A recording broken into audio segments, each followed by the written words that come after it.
Seen, no reply, and in just a few seconds, your mind starts writing stories, not because you're weak, because your brain hates one thing more than pain: uncertainty. Silence isn't empty.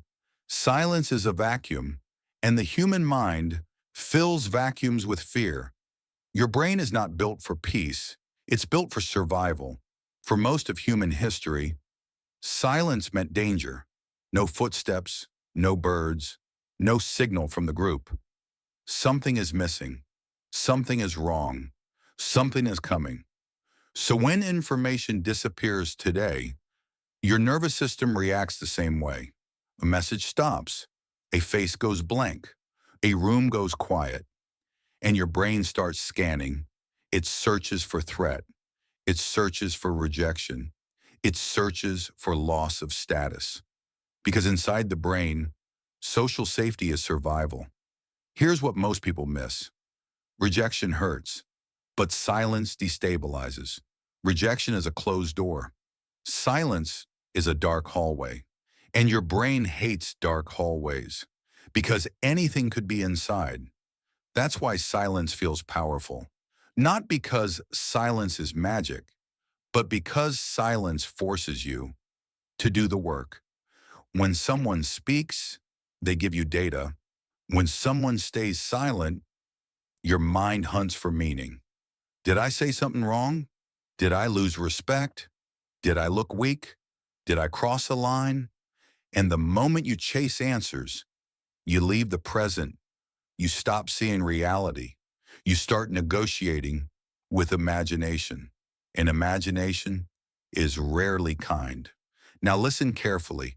Silence is not proof. Silence is not evidence. Silence is missing information. And missing information is dangerous because your brain will replace it, not with facts, with patterns. It searches your memory. It replays old moments. It connects random dots. And suddenly, a quiet pause becomes a personal attack. That's why it feels so real. Because your brain is not asking, what is happening? It's asking, what does this mean about me? And if you don't catch that shift, you start reacting to your identity instead of responding to the situation. Pause right there. One rule: never answer a question your brain invented. Only answer what was actually said. Only respond to what's actually real. But your body reacts anyway. Heart faster, breath shorter, thoughts tighter. Because the nervous system doesn't ask, is this true? It asks, what if it is? That question is where fear takes control. Let's make it real. Trigger one, the read receipt. You send a message. They see it. No reply. Your phone is quiet, but your thoughts get loud, and a missing reply starts feeling like a verdict. Trigger two, the meeting pause. You share an idea, and the room goes silent for 3 seconds. 3 seconds. But it feels like 30, because silence feels like exposure. Trigger three, the argument freeze. Some people stop talking mid-conflict, not to calm down, but to shift pressure onto you. And often, the first person to break the silence starts explaining, starts apologizing, starts reacting, which means the silence worked. But the real danger isn't silence. The danger is what you do. When silence hits your nervous system, you over-explain, you chase approval, you send the second message and then the third. You fill space you don't need to fill, and quietly, you teach a lesson about yourself.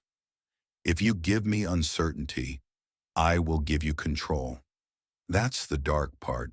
Not that silence is a weapon, but that your brain can hand power away automatically. So how do you break it?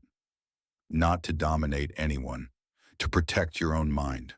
3 steps. First, name the feeling. Say it internally. This is uncertainty, not reality. That sentence separates facts from fear.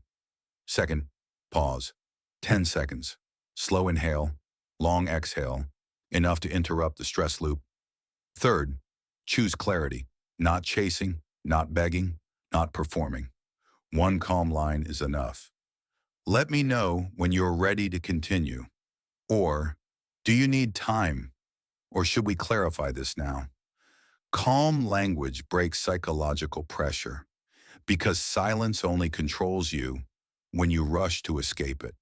The strongest person in the room isn't the loudest. It's the one who stays calm when nothing is said. If you want part two, the dark psychology of uncertainty, comment Neuro.